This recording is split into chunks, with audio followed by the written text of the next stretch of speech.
Welcome to the most deleted, shadow banned, demonetized, censored, and trolled channel on social media. Recipient of the Patriot Warrior Purple Q Award.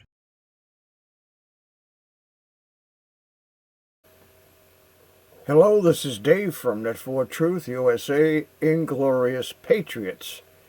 It is November 20th, 2025, and the time now is 0:40 hours Eastern Time here in beautiful southern North Carolina. Well, we're about to see, hopefully, allegedly, maybe, we're about to see the Jeffrey Epstein Files, whatever that is. I've been following this for a long time, folks. Jeffrey Epstein did not kill himself. He is still alive in Witsec somewhere as an asset of the Israeli Mossad or something, because they say his operations were related to national security. Well, my question is, what kind of national security involves the sexual abuse of hundreds of young girls? Well, that question probably will never be answered. As I said before, if Jeffrey Epstein was really dead, there would be a dead man switch. And since there is no dead man switch, that proves beyond a reasonable doubt and to a moral certainty in my field that this guy is still running around somewhere, probably in Bahrain with a facelift and a nose job, running a 7-Eleven, getting paid by people who can't afford to have this shit come out. If you've seen pictures of Jeffrey Epstein's jail cell with all of his orange jumpsuits, they say it's linen. It's not linen. There's no orange linen. Orange is for jumpsuits. Okay? You don't get orange linen in jail. And you certainly don't get 20 jumpsuits that you can just throw around in your cell and just have material to work with to string yourself up. Anyway, sitting here sipping on my triple latte. That Bustelo is the shit, let me tell you.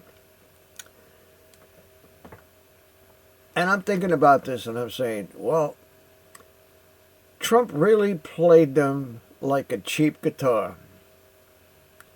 They were screaming about, hey, let the Epstein Files out, let the Epstein Files. Oh, you won't let them out because you're on the thing, you're on the video, you're on the list. And then he turns around and says, all right, let's go, let's do it. Let's drop the whole shit. And now they're shitting their pants because the shit's going to really drop. Hopefully. Allegedly. I don't know, all the senators except one voted for it, so if you're on that list, you're screwed, Jack. I want to know where all the hard drives went. Because if you got a hard drive, if you have a hard drive with Senator so-and-so, even though he may be fucked up out of his mind on drugs or something, in bed with a 14-year-old, you can go up to that senator and you can say, see this? You're going to vote this way. You're going to do this. You're going to do that. And he's going to have no choice. He has no choice. That's the whole idea and the whole crux of this whole thing. That's why he's intelligence. He's in intel. He's a spook. He's an operative. He's a puppet of the deep state. Whoever has those tapes has those hard drives that they took out of Epstein Island. And we all saw pictures of it. And Jesse on Fire puts a tape up of that guy, I don't know, remember his name, that flew the drone over Epstein's Island.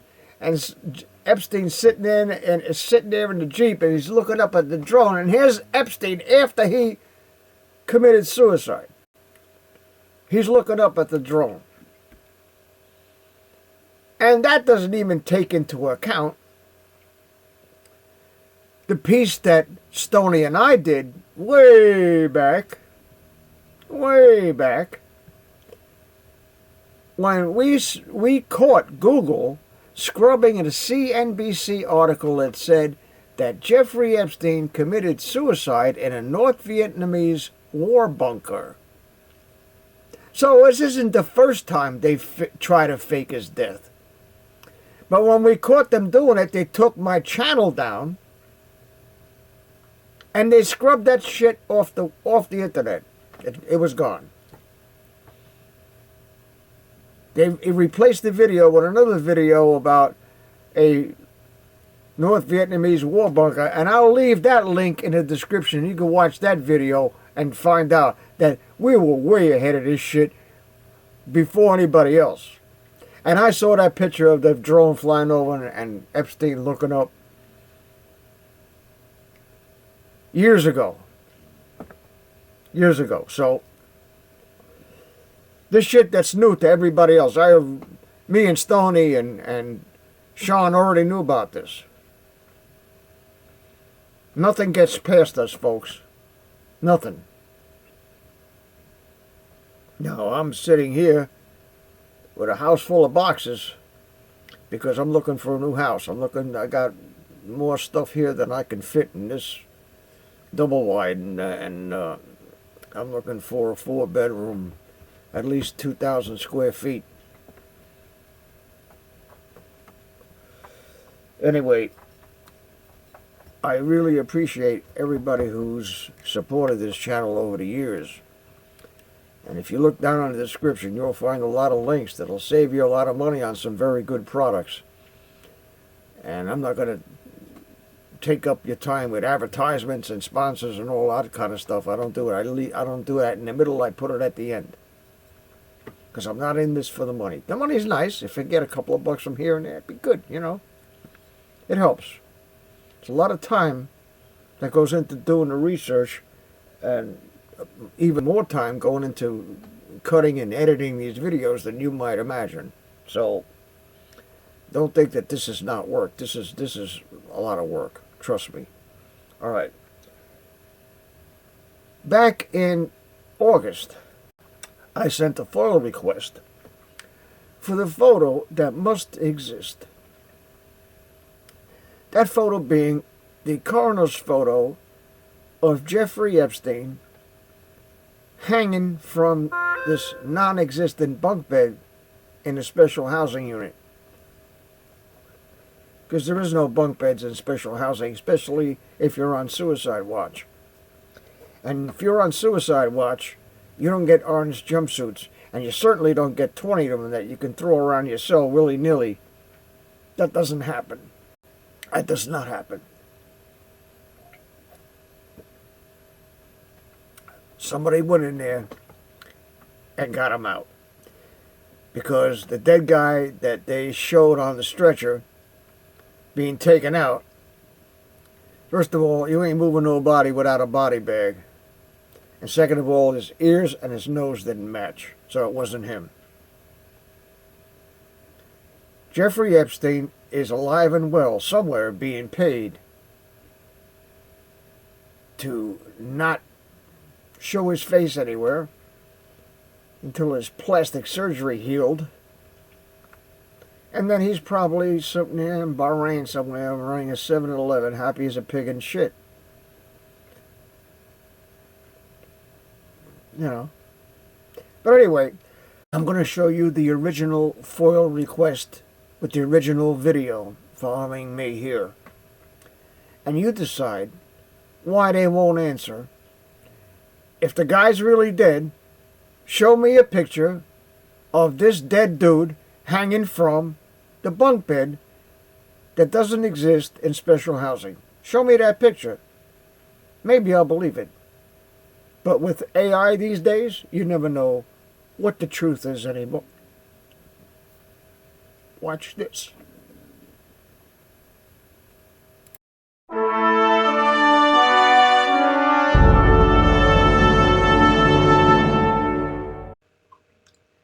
I thought I'd research the procedures, which I already know, but I wanted third-party verification of what is the procedure that must happen when a prisoner commits suicide in his jail cell. So I decided to ask Microsoft's Copilot.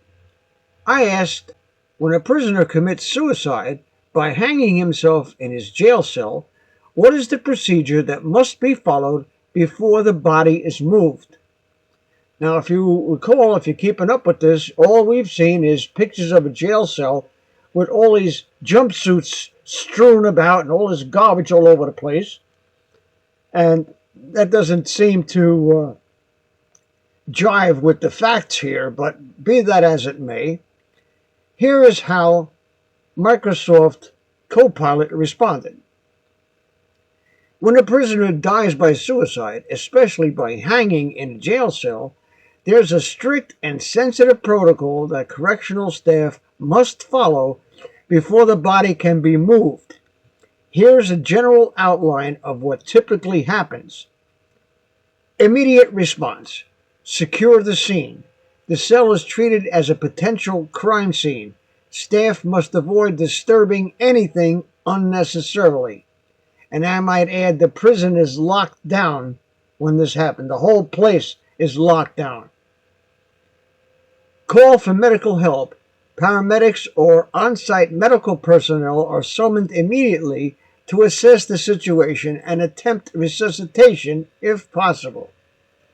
Now, may I add, by the time they get there, if the guy is still alive while he's hanging, he's dead by the time anybody gets there, but that's beside the point. Notify supervisors. The shift supervisor and facility administrators are alerted right away. Investigative procedures. Preserve evidence. All items in the cell, including the ligature and any notes or personal belongings, are documented and preserved.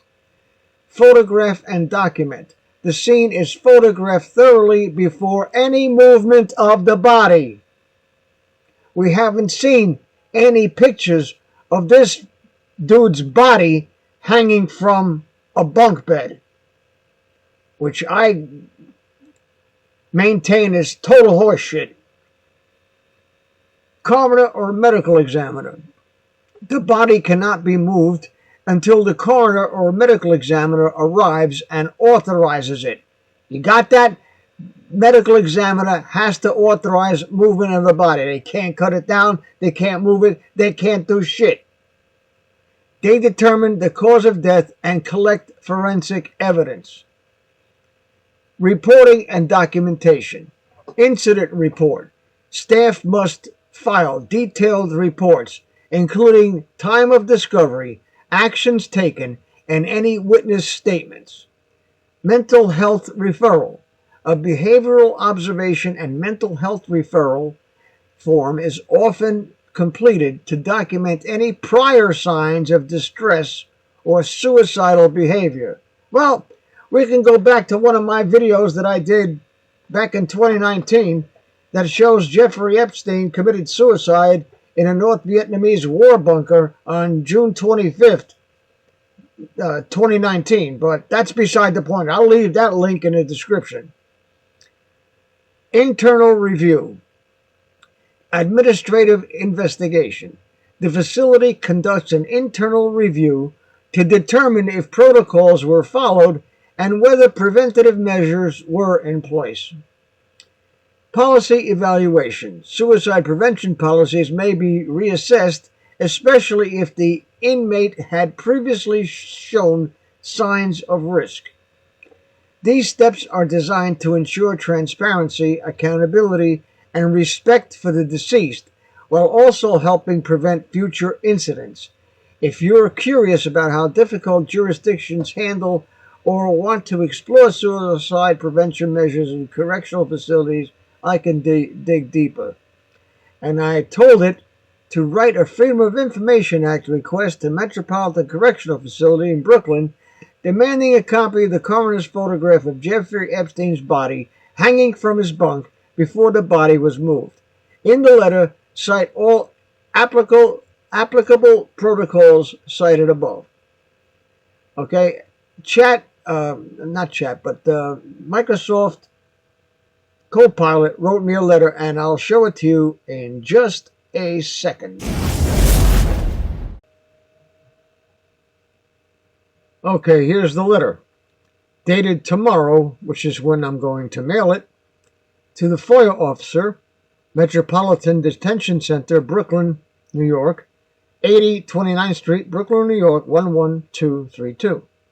Subject: FOIA request for coroner's photograph and custodial death of Jeffrey Epstein.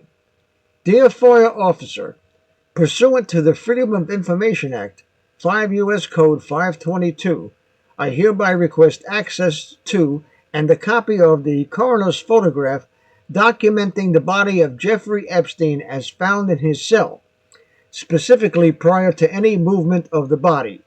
I am requesting the images taken by forensic or investigative personnel that reflect the scene as originally discovered.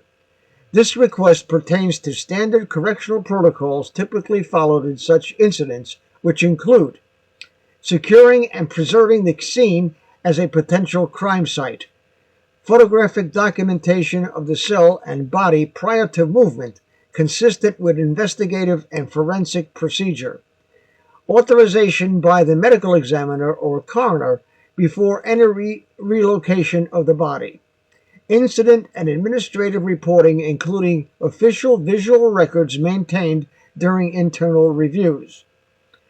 The requested material is of public interest given the extraordinary circumstances surrounding Mr. Epstein's death and the implications for transparency, institutional accountability, and correctional facility protocol adherence. Disclosure of this photograph serves to verify that the proper procedures were followed and helps inform public understanding of the federal custodial standards. If any portion of this request is denied, please provide a written explanation citing the specific statutory exemptions and explain how the exemption applies. I request that any reasonably segregable portion of the material be provided. If there are fees associated with this request, kindly inform me in advance of processing. Thank you kindly for your time and assistance. I look forward to your prompt response as stipulated by FOIA guidelines. Let's see if we get any response to this FOIA request. This is Dave from Net4Truth, USA, Inglorious Patriots. Thank you very much for watching. This is Dave from Net4Truth, USA, Inglorious Patriots, and I am Charlie Kirk. Ever since the Great Awakening, thousands of content creators like myself have been burning the midnight oil well into the wee hours of the morning, and millions of us who are awake are not getting enough sleep. Everyone knows that a good night's sleep is essential for efficient functioning of the cognitive processes that enable a person to discern truth from fiction and deep state-induced woke dementia. Well, years before I was asked to be an advertiser for My Pillow, I have been using their products. The first product I used was, of course, the pillows. I was impressed with the comfort, and I was able to fall off to sleep almost immediately rather than having to fight a bag of foam and trying to get comfortable. The pillowcases and Giza sheets are absolutely the bee's knees, and I have sets for the 2 beds I have in my home. Another thing is their body pillow. I suffer from a lumbar spine injury that is exacerbated by my preference to sleep on my side. Having the body pillow to roll onto alleviates the pressure and mitigates the discomfort, allowing me to fall asleep quickly. Mike Lindell, a great American patriot, has an entire line of quality products that everyone should try. Once you sleep with the pillows and sheets, you'll throw the ones you have in the garbage or donate them to Goodwill. If you go to www.mypillow.com, there is a link in the description. As a viewer and subscriber to this channel, you can buy anything in the store for 66% off.